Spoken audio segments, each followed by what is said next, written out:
Hello and welcome to sports Tak. पहले तो कान पकड़ के माफी है दोस्तों, क्योंकि बड़े लंबे अरसे बाद हम फिर से वापस आए हैं और हमने प्रॉमिस किया था कि वर्ल्ड कप के जितने भी स्क्वाड्स हैं उनका रिव्यू, उनका एनालिसिस करेंगे। पर आपको भी पता है कि इंजरीज की वजह से भी स्क्वाड्स फिर दोबारा रीशफल हो रहे हैं, कुछ बदलाव भी किए गए हैं। लेकिन आज ऑस्ट्रेलिया का जो हमने पहले किया था, हो सकता है फिर से करना पड़े। ट्रेविस हेड की इंजरी को लेकर थोड़ी सी टेंशन है। लेकिन आज लेकर आए हैं इंग्लैंड, जिन्होंने शुरुआत में सिर्फ 15 ही नाम दिए थे। हालांकि उन 15 नामों में भी बदलाव हो चुका है। जेसन रॉय, जो 2019 वर्ल्ड कप विनिंग स्क्वाड के एक बहुत इंपॉर्टेंट प्लेयर रहे थे, उनको ड्रॉप कर दिया गया है। यानी कि ओपनिंग प्लेयर आपको इंग्लैंड का नया दिखेगा और उनकी जगह पर एंट्री हुई है हैरी ब्रूक की। ये खिलाड़ी आप देख रहे हैं, तस्वीर है लॉर्ड्स की बैल्कनी की। 2019 वर्ल्ड कप जीतने के बाद बेन स्टोक्स वापस आ चुके हैं फिर से वनडे क्रिकेट में और इंग्लैंड की तरफ से वनडे क्रिकेट में सबसे बड़ा स्कोर लगा चुके हैं। कप्तान जॉस बटलर, 2019 में ऑयन मॉर्गन थे, अब जॉस बटलर होंगे कप्तान।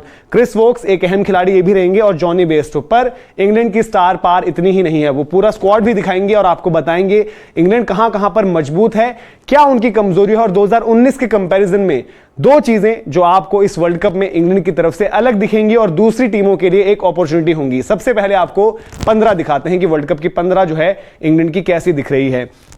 ये आपके सामने स्क्वाड है, जहां पर सबसे बड़ी खबर बीते कुछ दिनों में जो रही वो थी जेसन रॉय को ड्रॉप करना। और एक बार फिर से जैसे जॉस बटलर ने बताया कि एक डिफिकल्ट कॉन्वर्सेशन जो उन्होंने जेसन रॉय से किया और उनको बताया कि वो क्यों और किस वजह से जो टिकट है वो मिस कर चुके हैं। हालांकि साथ ही साथ आप देख रहे होंगे जोफ्रा आर्चर, उन पर अपडेट यह है कि वो टीम के साथ ट्रेवल जरूर करेंगे, लेकिन अभी एज ऑफ नाउ वो सिर्फ रिजर्व ही हैं। तो पिछली बारी जोफ्रा आर्चर की वजह से जो है टिकट जो छूट गई थी वो थी डेविड विली की, पर जोफ्रा आर्चर का इंपैक्ट देखिए, वर्ल्ड कप जिताया था। और इस बार आर्चर की जो अनअवेलेबिलिटी है उसने दरवाजे खोले हैं गस एटकिंसन के लिए। गस एटकिंसन वहां पर ऐड हो गए हैं, तो एज अ पेसर उनके पास वो जो एक्स फैक्टर, हम रफ्तार की बात करते हैं, और कहीं ना कहीं अभी तो रिजर्व्स में रहेंगे, बट जरूरत पड़ने पर मार्कवुड की एज अ रिप्लेसमेंट हो सकते हैं। और क्या आपको जैसे जैसे टूर्नामेंट आगे बढ़ता है, आर्चर अगर तैयार होते हैं, क्या पता वो आपको मेन स्क्वाड में एंट्री करते हुए दिख जाएं। तो ये तो स्क्वाड आप देख चुके हैं। अब एक एक कर बात करते हैं कि कहां पर सवाल है, कहां पर सवाल नहीं है, और क्या मजबूत पक्ष है और कहां पर थोड़ी सी इंग्लैंड कमजोर पड़ रही है। बल्लेबाजी फ्रंट पर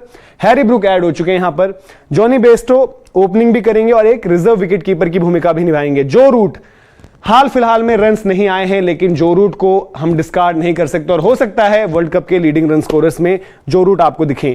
डेविड मलान, इनको फायदा हुआ है इंग्लैंड और न्यूजीलैंड के बीच की जो सीरीज रही, वहां पर जेसन रॉय थोड़े चोटिल भी थे, इन्होंने ओपनिंग करी, प्लेयर ऑफ द सीरीज बने, शतक भी बनाया और कहीं ना कहीं जेसन रॉय को पीछे धकेल दिया। हैरी ब्रूक उनकी जगह पर स्क्वाड में ऐड हुए और मलान अब आपको ओपनिंग करते हुए दिखेंगे। फिर हैं Jos Buttler, wicket keeper batter, और आप कह सकते हैं कि इंग्लैंड क्रिकेट में, व्हाइट बॉल क्रिकेट में उनके सबसे बड़े बल्लेबाज और सबसे बड़े मैच विनर्स में से एक इसलिए क्योंकि आपको पता है कि बेन स्टोक्स का नाम इसमें आगे जुड़ेगा। तो ये थे बल्लेबाज। अब आपको दिखाते हैं जो गेंदबाज हैं।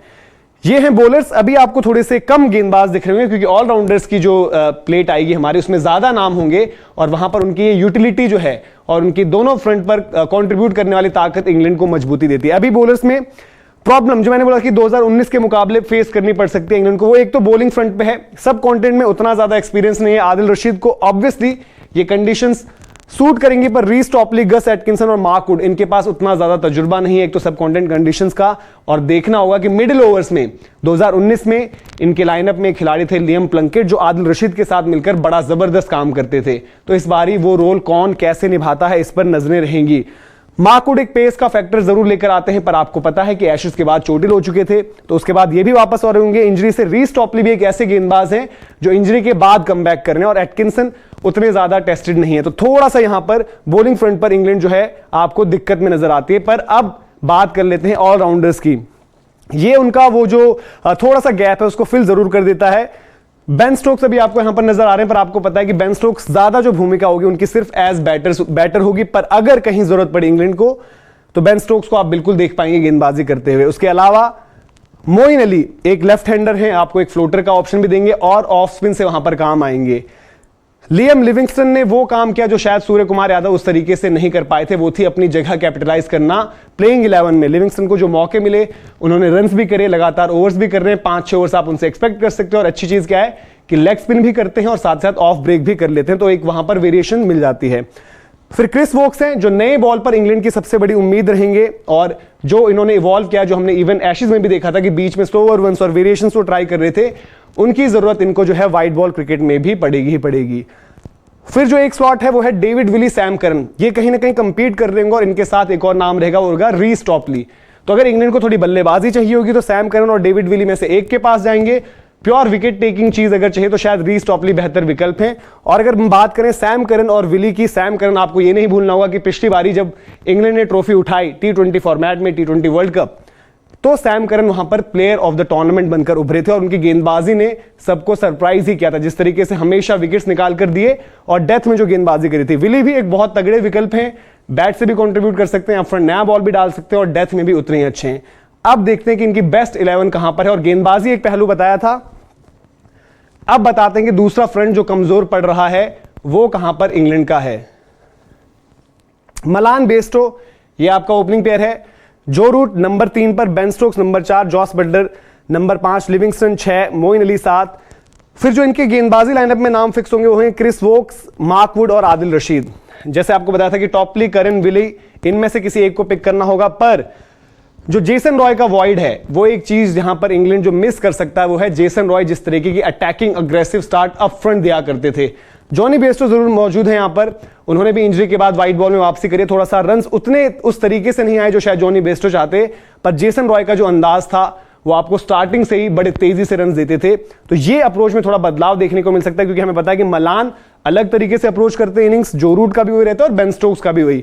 तो इंग्लैंड पिछले वर्ल्ड कप के मुकाबले इस वर्ल्ड कप में आपको हो सकता है दिखे कि स्टार्ट तो उनकी नॉर्मल रहे, बट जो मिडिल ऑर्डर से और मिडिल ओवर से इनकी एक तरीके से एक्सप्लोरेशन स्टार्ट होगी वो बड़ी खतरनाक हो सकती है। उसकी वजह कोई भी बल्लेबाज ऊपर के 4 में से सेट हो और उसके बाद Jos Buttler, Livingstone, Moeen Ali और बाद की इनकी जो बैटिंग ऑप्शन है, तो ये आपको एक डिफरेंट अप्रोच नजर आ सकती है इंग्लैंड से।